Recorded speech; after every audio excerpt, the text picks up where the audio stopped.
working? Okay, yes, we are live. It's official. Yay.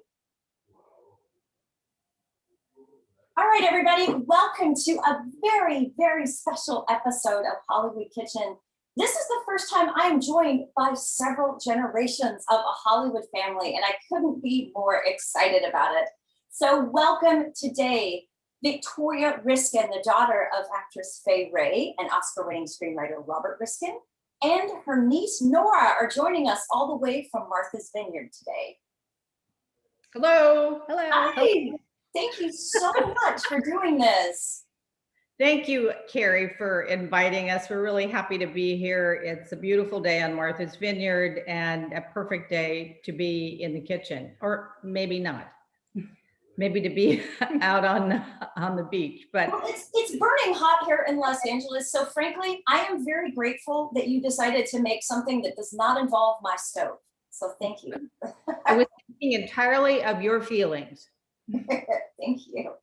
So we're going to start out by making the recipe, but what I wanted to talk about briefly was that in doing the research for this episode, I found a ton of recipes attributed to Fay, not just in the cookbooks that were out at the time, but also in fan magazines, in newspapers. I mean, she was really ubiquitous. When I sent you the list, you immediately told me they really were just publicity, but I was really glad you told me that because we can make something today that was something she loved and enjoyed.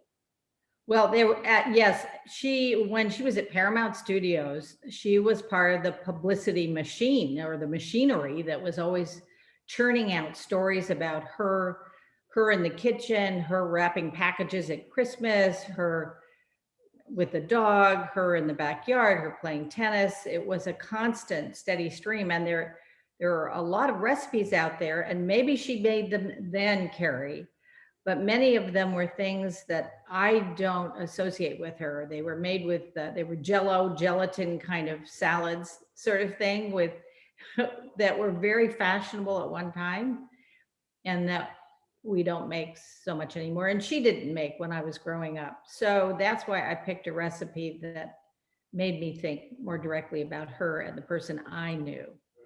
I'm really glad you did that because I always want to go with something as authentic as possible. And you very graciously sent me a scan of Fay's recipe with the fingerprints on it and oil with the Romanov stationery. Yeah, there were a lot of drippings on this. And also on the left-hand side, she cut the recipe in half. So that's her handwriting. Not that she couldn't have figured it out, but just to make sure she got it perfectly right. She did all of the little calculations.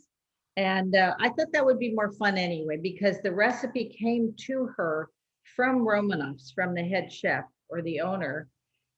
She begged him for the recipe. It's actually not an unusual Caesar salad, but Mike Romanov, who owned Romanov's, claimed that he was the inventor of the Caesar salad, or he allowed people to believe that. We now know that's not true, that the Caesar salad was invented in Tijuana or in Mexico by a chef named Caesar.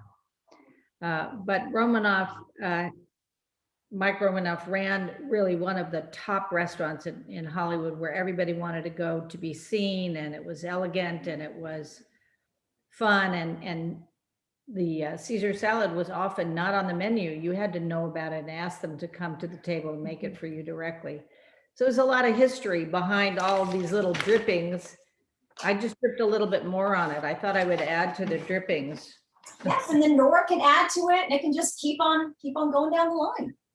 That's right. She's going to be dripping on it very soon. That's right.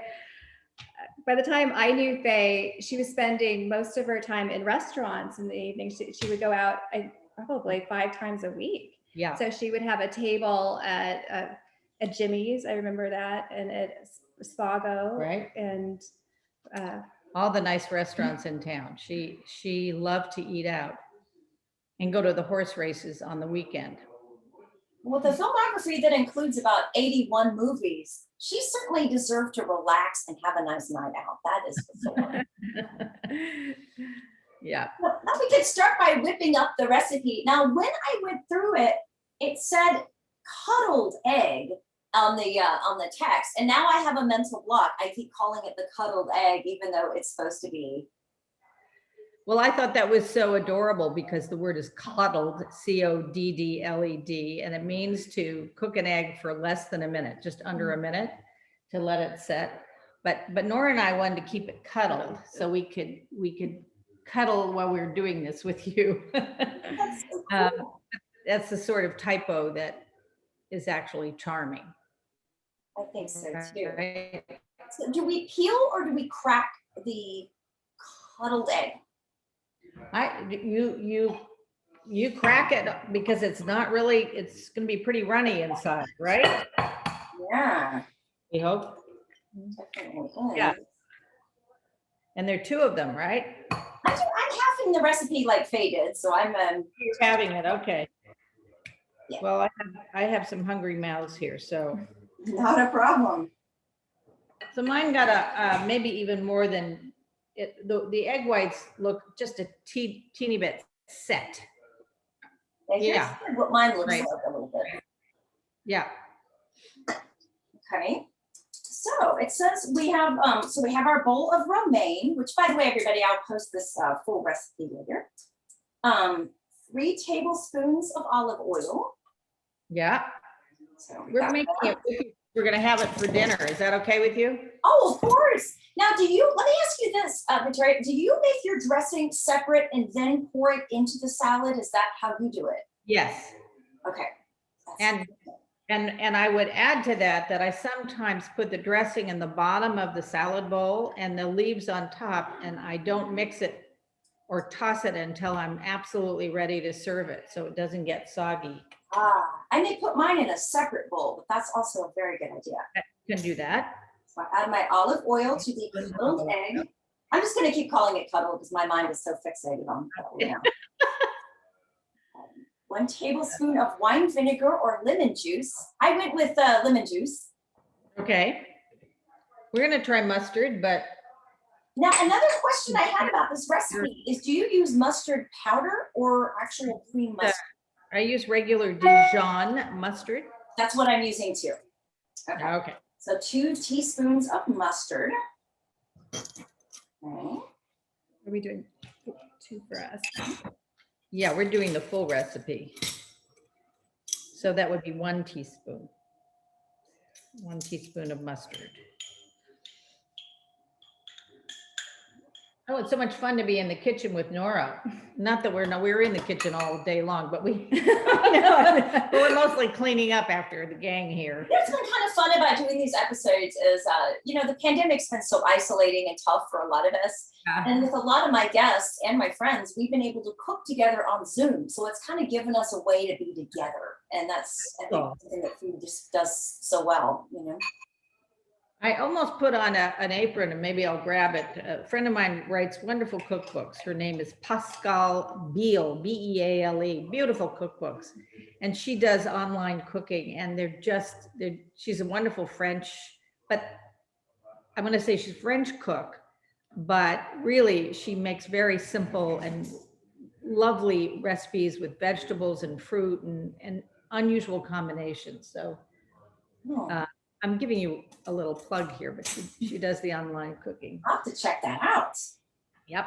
Okay. All right. Where are we now? I didn't mean to distract you.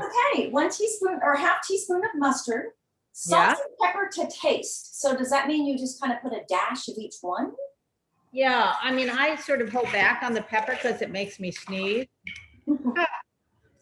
But Nora's going to put some in because she doesn't sneeze. Okay. 2 cloves of garlic. 2 cloves of garlic. Yeah. Do we mince them? Yeah, we're going to have to mince them because my garlic press is in I think in the dishwasher. Now, some people have a view that you shouldn't use a garlic press. I don't know why they have that view. It's like a snobby chef thing, you have to mince it, the flavor of the metal, or I don't know what. Anyway, but Nora's a great, look at this. See, she knows what she's doing. I really need to learn chopping skills. I really admire people that can just do that really well. Yeah, she's chopping very well. And keep your fingers out of there, okay? Okay. We don't want to have to interrupt the episode with an ER research. It just doesn't go. All right. And then, so we already have our coddled eggs, right? I think we're almost done with the dressing. Oh, beautifully, beautifully chopped. Thank you. Really, the best chopping I've ever seen.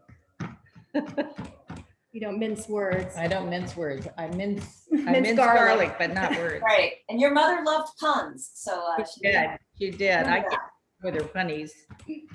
Yeah. 4 fillets of anchovies chopped fine. Oh, yeah. So we have a little jar. How many does it say? It says 4 in the Romanov's recipe. Yeah. Okay. They're in that little I'm jar. going to use some anchovy paste here in mine. Fine. I think we have a little tiny jar here we're going to open. I'm gonna try to open. Going to try to open. How do you open jars that don't open easily? You do the banging or you do the hot water? I put mine under hot water. Mhm. Or if you get one of those little tiny can opener things, you can put the point underneath and pop Okay, it. it's moving, huh? I think you have it. So we're gonna do our little anchovies here. 4 of them. Oh, it's What do you think? 4. Yeah, that looks like 4. Okay. Plenty. I went ahead and made my own toast croutons this morning. We did too. So let's. I'm going to show you. You tell me about yours, and I'll tell you about ours that are flying all over here. Oh, I just put a piece of toast in my toaster and then got it out and then just chopped it up in little cubes. How did you do it? So I cut the bread into little squares, and then tossed it in olive oil and garlic. And I have a air fryer. I don't know if you've heard about the new machine. It's right behind me here. It's called an air fryer. Yes, And I've heard this. makes things like in 6 minutes, we had a beautifully crisped on both sides croutons. So, and then of course there are people at my house and they wanted to eat them. And I said, no, this is for Carrie's show. You can't eat them. So they're still around. We still have them. Well, the second we log off, everybody can go to town. Okay. So now we need, yes, stir it up. Okay, so we're gonna stir up the dressing. And Yeah. then, do we add the Parmesan cheese to the dressing or do we save that to sprinkle on top of the salad? I do it after, but you could put it in the dressing. Some people do. This is pretty much what my dressing looks like. Yeah, that looks beautiful. Oh, good. Needs a lot more. Yeah, we need maybe. I think a fork would help this get a little bit more. Yeah.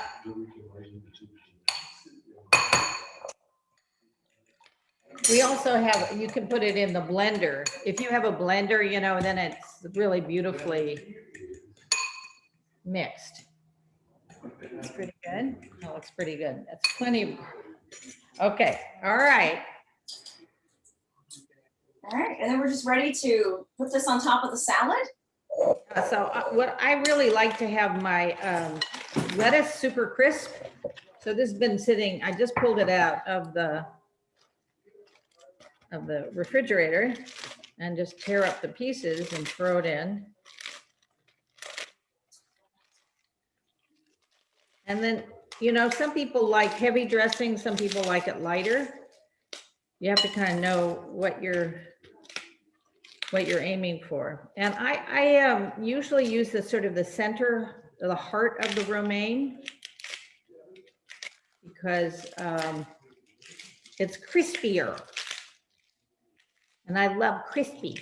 I'm a crispy person, right? Awesome. All right. So we could just put a lot of, Nora, you want to just throw some of the dressing on there and give it a toss? This is so much easier with Nora. I can't talk and cook. Sous chef. Oh, just a little, not all of it, right? Because that's probably more than we need. Yeah. And I know you don't like it too heavy. So, and where's our implements? Okay. Toss away. We're happy to be tossing here.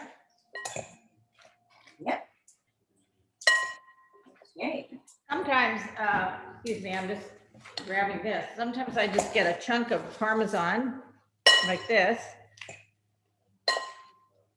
And I have a hand grater, Oh, wow. which I'm gonna try to get out of its case. Are you able to do, maybe you can pull that off. It kind of amazes me how many incredible kitchen gadgets we have in the world today. I love kitchen gadgets. I'm a kitchen gadget person. So anything that, there's another one in the drawer here. Let me grab it. Seems to be stuck shut. Okay, I have a couple of them.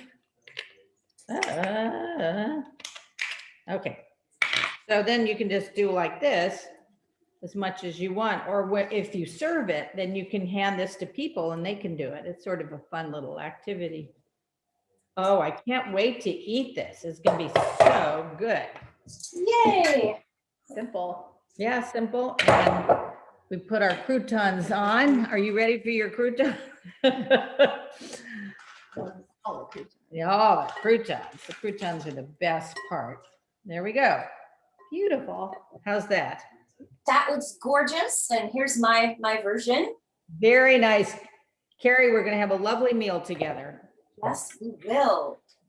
So when did you first know that your mom was a movie star? Because for most of us, that would be such a surreal realization to Yeah. have. Well, I had a vague feeling when I was very little because there was a lot of excitement. The people who came to the house were famous. And then we went to parties next door and people would say, oh, there's Joan Crawford or there's Cary Grant. And I would say, oh, that must be an important person.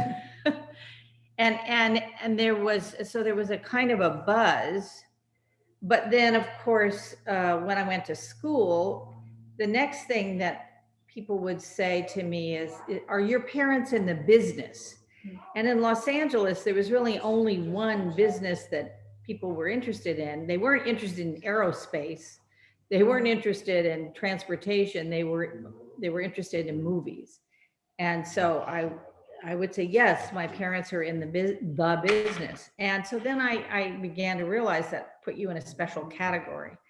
But of course, my mother as an actress, I didn't really see any of her movies until I saw King Kong when I was 8 or 9 years old. So that was a little late. And then after that, you know, if I went to the supermarket with her, the grocery store, people would come up to her and say, could I have your autograph? You know, that kind of thing, which I didn't really love because I was on a mission. I wanted to get a sugar daddy, you know, and some candy that was on my mind. And so anybody that stopped her along the way was just an annoyance. It's gotta be weird to kind of share your parent with the world. I can't imagine like how that would be. Well, that's right. And she understood that part of her job was to be appreciative of the people who cared about her and her career and her fans.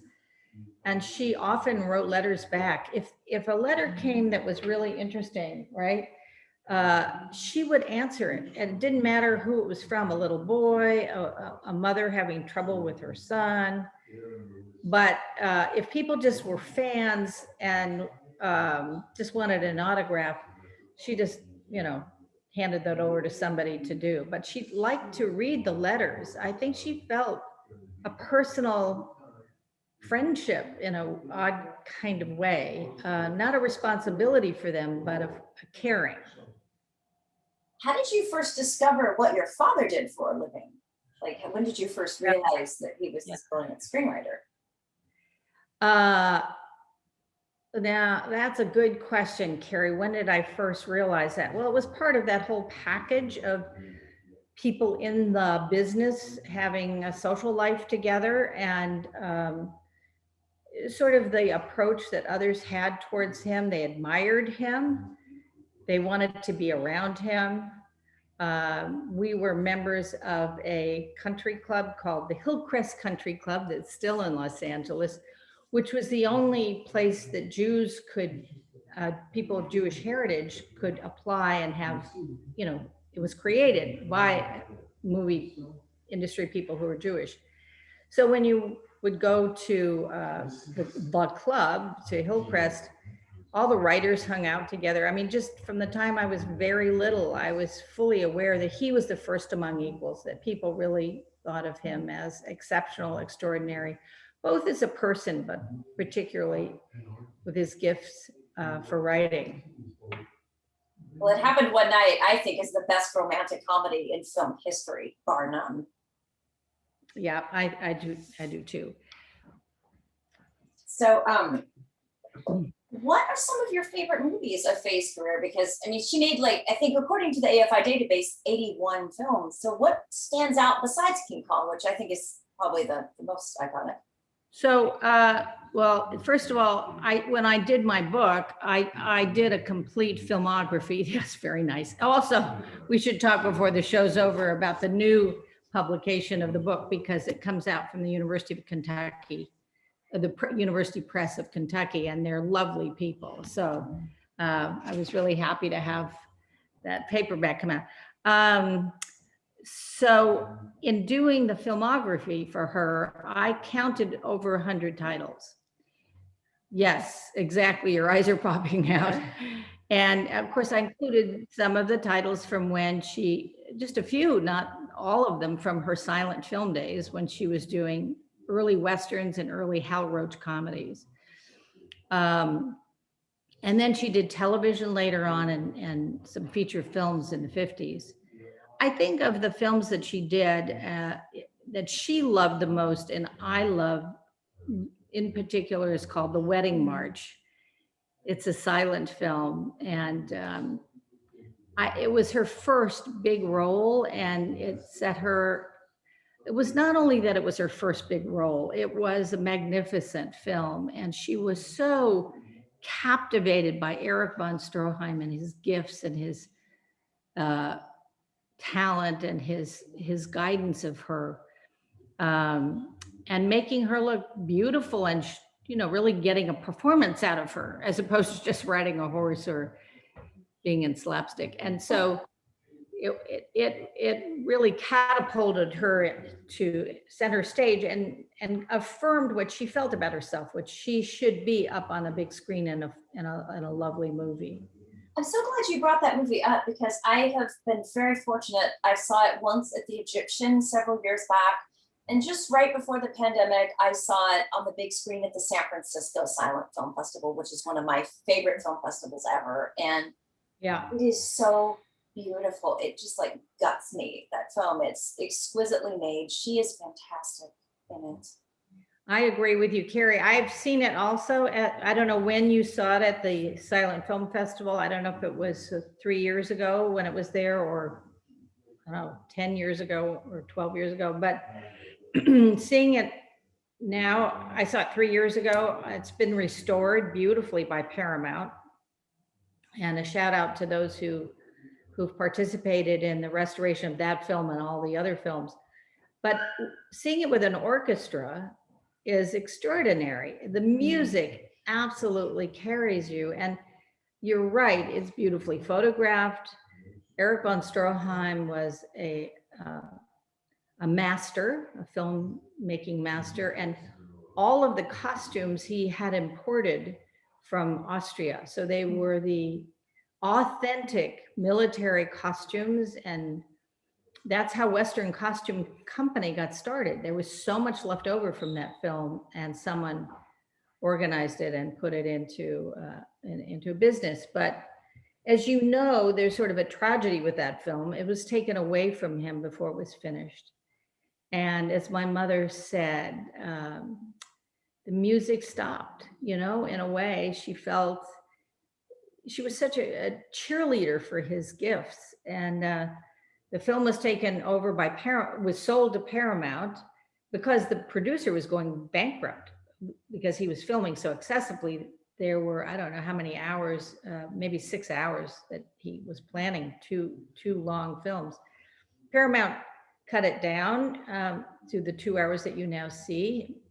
Von Sternberg was the assigned editor, and they released it. And then they released the extended second 2 hours as 2 films in Europe. But the second film, there was only one copy left, and it was at the Cinematheque in France, and it caught on fire. So there's a lot of history, though, in that film, and a reminder to all of us that film restoration and the protection of whatever does exist, especially in the silent era, when they just threw things out, they just said, oh, well, all these cans of film. And now we know there were so many interesting, wonderful films, and particularly comedy. So that's my favorite. Are there any plans to ever release The Wedding March on DVD or Blu-ray? Because I've never been able to find it on home video, to my knowledge. I don't know why they don't, because they have now the restored version. So Paramount could do that. I don't know if it's cost cutting or what, but it would be so easy for them to do that.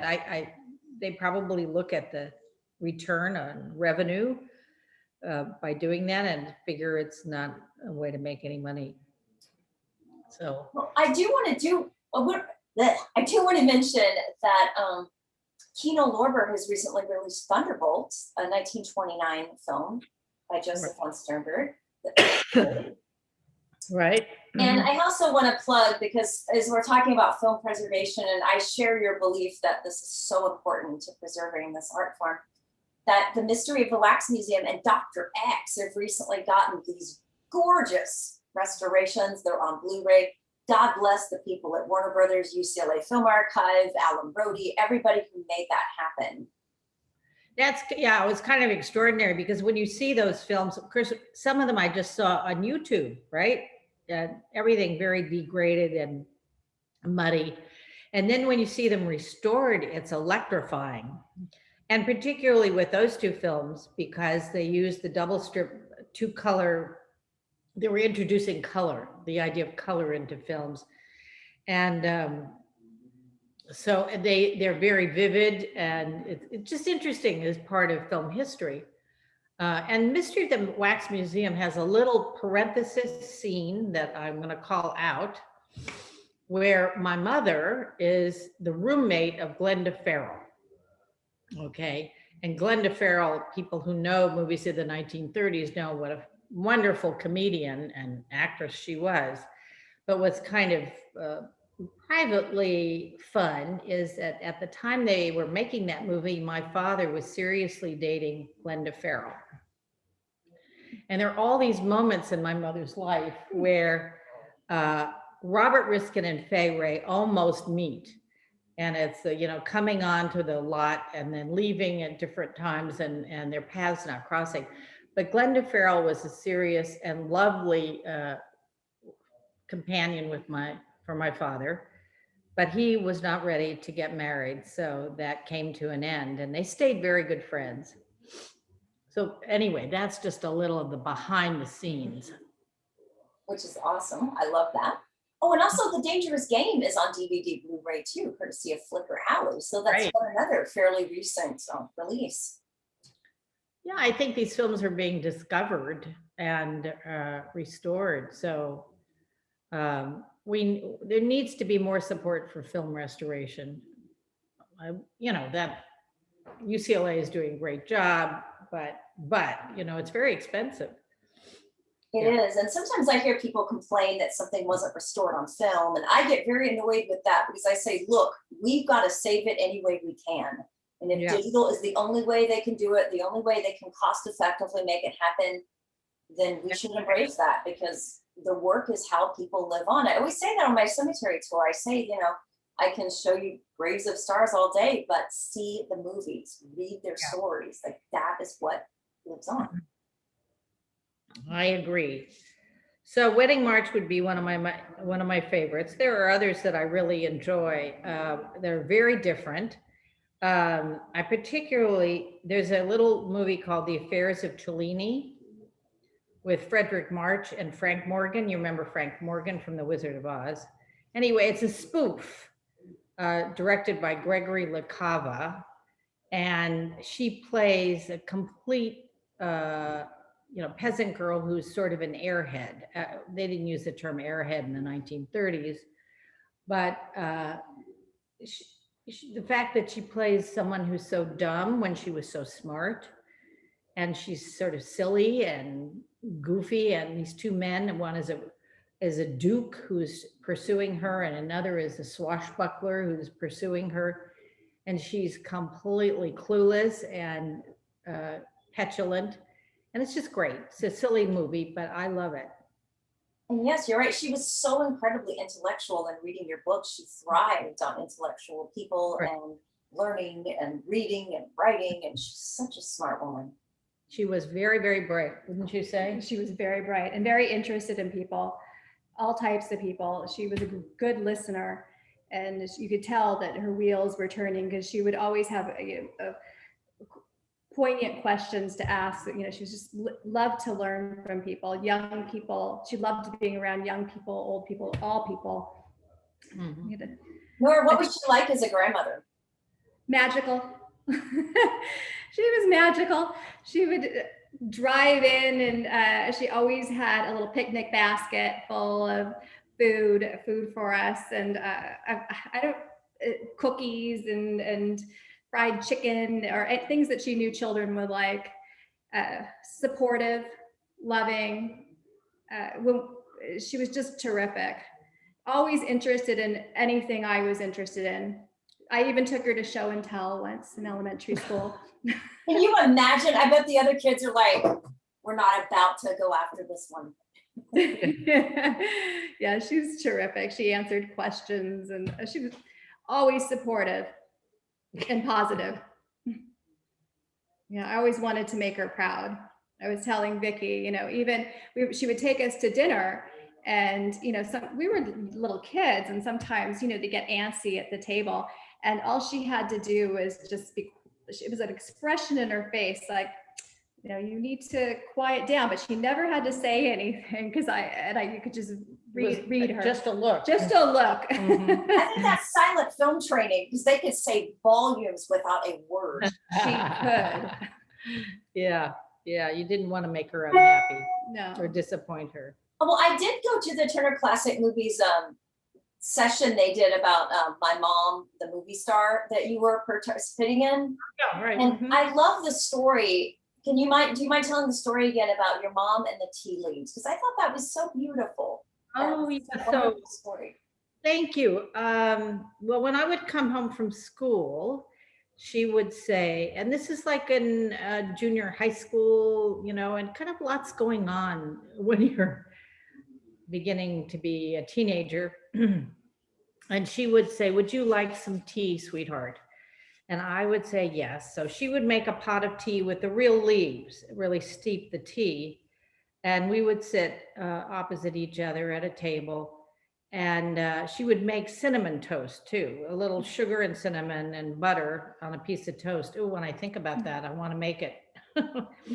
Anyway, and then we would have our tea, and then she would read the tea leaves.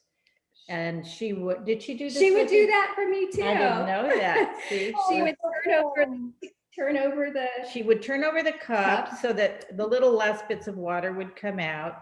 And then you had to turn it around three times and make a wish. Mm-hmm.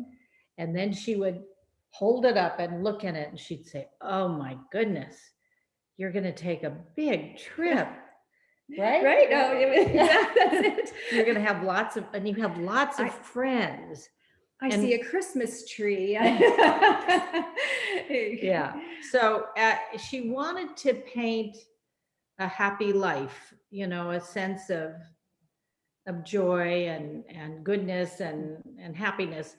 And so she would do it through the tea leaves. And I think it was her way of also, as we sat and had tea, she could draw me out a little bit, because whatever I was feeling inside, maybe I didn't really want to share it, with something good or maybe something bad or disappointing. So it maybe would kind of come out a little more easily just by not talking so directly, but indirectly.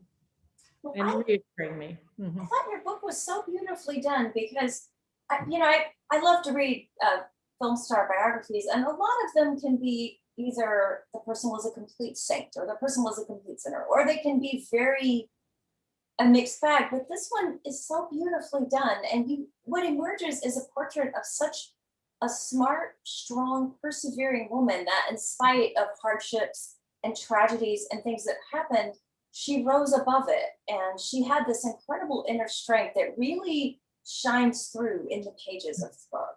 So thank you. Well, I'm glad it does come through, Carrie, because that's accurate about her. And I had to follow her journey every step of the way and then think about the decisions she was making and then ask myself, how would I have coped with that or been able to cope with that and maintain my sense of inner wholeness and what kind of, because everybody's going to face challenges in their life, and it's really how you deal with them that matters, and what you say to yourself about yourself. And she just never let anything get her down. I mean, even though she had tough things to deal with, right? Never complained, even in her 90s when her knees were achy, and and she would just say, well, let's sit down and take a look around us, when she would get tired, when we would walk and we would sit down together, and she would admire a building or a park or a bird, and then when she was ready to move again, we would stand up and start walking. But she never complained. She was a very positive person. It was a decision she made. I sort of identify that with her unhappiness, disappointment with her first husband. And he went off with, had an additional relationship, let's say. And at some point she said, I'm not going to let this define me, this disappointment, this hurt. And I think that was, she drew on some strength that she found. And that was true, really, I think, from a small child. And maybe she had an older sister, Carrie, who loved her to death. And I think that gave her a lot of emotional support that she carried with her. Yeah. That's really beautiful. And as I mentioned, it inspired me. It really did. So thank you. Oh, nice. I'm glad to hear that. So much. What were Faye's favorite co-stars? To sort of change the topic, because she worked with a who's who in Hollywood. I mean, Joel McCrea, William Powell, just to name a few. I mean, just tons of people. She worked with everybody. Who were her favorites? I think, well, she had a particular fondness for William Powell. Not, I think, well, she did a movie called Behind the Mask, which I think you can still find somewhere. So she worked with him early on, and he tutored her in the art of the camera and acting. And he gave her a lot of acting tips. So that was a very lovely friendship, and they were friends as well. And then, excuse me, she loved Spencer Tracy. They did a little movie called Shanghai Madness. It's not a great film, but she said he was such an honest actor. Everything he did was truthful as opposed to manufactured. And then she also liked Victor Jory. So Victor Jory had been a theater actor, and he had been a kind of hard scrabble character. He'd grown up, I think, in Alaska, kind of might have even been a boxer. I can't remember. Someone will correct me.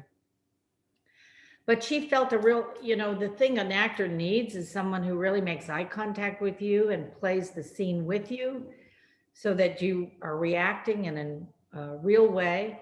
And they made two little films, one called Mills of the Gods and another one called White Lies. Both are Columbia Pictures, and they have not been released on DVD. But when I was doing the book, I called the archives down at the Columbia lot, Sony, and they invited me to come down and said, we'll show any movie you want to see. And I sat in that theater and watched a bunch of Riskin movies, and these two films. They do very good. They take very good care of the films there, but they're not releasing them on DVD, which is too bad. So I think those would be kind of the men that she felt from a talent point of view were particularly wonderful. But of course, the one that she thought was magical was Cary Grant. Fair enough. I think so too. I think everyone does. Yeah, she did a play with him. In fact, it's the first thing he did when he came from England, and he was still Archibald Leach. And they did this play together. It was a terrible play. Her husband had written it. It was a musical, but she didn't care. She was just happy to be opposite Cary because he really took her in and he listened. And that was such a wonderful thing for her. And he had he said had been in love with her. I don't know what that really meant in his case, but he changed his name to Cary and Grant, but Cary, because that was the name of the main character in that play. And that had been a name that was from my mother's first husband who wrote the play, from his family. It was a family name. So I sort of feel like that name Cary has a nice link to our family. Definitely. So how do you feel, Nora, about younger generations? Are they discovering King Kong? Are they discovering Fay Wray? I hope the answer is yes. I hope these films continue to live on and to speak to new generations across time. I think my daughter is always surprised when she hears a song or a mention, in something more contemporary about Fay Wray. And it's wonderful that people are still remember her. Sometimes I wonder if it's, they've seen her movies, or it's just that her name has such a lovely ring to it. But it's nice that this generation hopefully still remembers her. I think these things come and go in waves. I'm sure there was a big wave after the Peter Jackson film came out, and hopefully there's going to be a big wave with the release of Dr. X, Mystery of the Wax Museum, because those films, I know for me, the 30s horror films just lit my imagination, and that's why I'm here today doing what I do. So I think those have made such an impact in so many. Mm-hmm. Yeah, I think Peter Jackson, who is a young lad, fell in love with Fay and that movie, the original King Kong, and really the whole movie he made was just could I take modern technology and do something to pay tribute to the first real King Kong. And he wanted her to be in the movie, his remake, but she was in her 90s. It would have been, you wouldn't want to see this beautiful young Fay Wray that you have in your mind, and then she was kind of fragile at that point. So still sharp though. Still sharp. And wise. And wise. Yeah. And my worlds collide a bit here because, of course, I do the tours at Hollywood Forever. I've been doing that since 2002. And let's talk about Fay Wray's decision to make that her eternal resting place. That was an amazing experience for me, Carrie, because one day I was over at her place in Century City. She lived both in New York and in Century City. And she said, I just saw this newspaper article about Hollywood Forever Cemetery. This nice young brothers have bought it and they're restoring it. Maybe that would be a nice place for me to be. And I said, oh, would you like to go visit it? And she said, absolutely not. And so I said, okay. And a little while later, I went out to meet with Tyler Cassidy, who's the kind of the chief guy over there, the owner. And it was a magical, where where her place is, but I walked around and I said, this is the place. Tyler and I sat on the grass. It was dusk with sort of that lovely pink sky. And I felt we were planning the road for her transition, and she was going to be where she wanted to be. But because one of the things that appealed to her, when she first came to Hollywood, she lived nearby. She had been under contract to Paramount. which is right around the corner practically, right? That was all her old stomping ground. So it was, and so many of her friends were there. Janet Gaynor is there, right? Douglas Fairbanks Jr., I think, is there. I mean, you just have the whole gang is there, right? So we arranged to have that be her place, and then Tyler said, "Do you want your father to have a place here too? We could move him from where he is over here." I didn't know you could do that, but I guess why not? You know, it's just. And I thought, well, I could do that, but that would be more for me than. I mean, I think everybody has their own destiny, Carrie. And as much as I wanted my father not to get sick and die when I was a little girl, and I want to bring him back, and I'd love to have them together again, that has to happen in my heart. I can't, it's not something that I can just do by fiat. It's more something that was more a notion than it was realistic. I just feel like people have their own destiny, and you really shouldn't rearrange it, you know, even if you want to. That makes sense. And people always love seeing her. She's on the tour, and I'm there every weekend, and it makes people smile. There's even a King Kong fan club, and frequently they leave a banana or a stuffed gorilla off the grave. There's some really great people who are still fans of Fay's. It's really lovely. They all love her. They really are so great. And they you know, I get little messages from them. And it's just, I just love to see people discovering that. And I think one of the favorite things about what I do is just seeing the look on people's face. Oh, I know her from, you know, just the kind of the realization that they've seen the films, they know the work, and I love seeing that. So I was out there one day and visiting, and there was some people who came up to me with a camera and said, "So who are the famous people who are buried around here?" And I don't know, I said Douglas Fairbanks Jr. and I don't know, it was Lon Chaney. I can't remember who, you know who's there. But anyway, I was naming some famous people, and they said, "Well, I don't know who they are." And I said, "Well, there's Fay Wray over there from King Kong." "Oh my gosh," and they went racing off. And I thought, well, this was the right place for her to be. So. Absolutely. Absolutely. She is home. So, we've got about 10 more minutes here. So are there any other things that you want to talk about Fay, about Robert Riskin? And again, I do want to just say, if people haven't read your book, it is really beautifully done, and I highly recommend it. Thank you. And I hope maybe you can post, you might, folks would be entitled to a discount. We can figure out how to maybe post that on your website so that they can get the paperback. And the reason I particularly like the paperback is because it has the two of them at the Stork Club in New York. So right on the cover. Speaking of food. So I think that's it, Carrie. I think this has been lovely.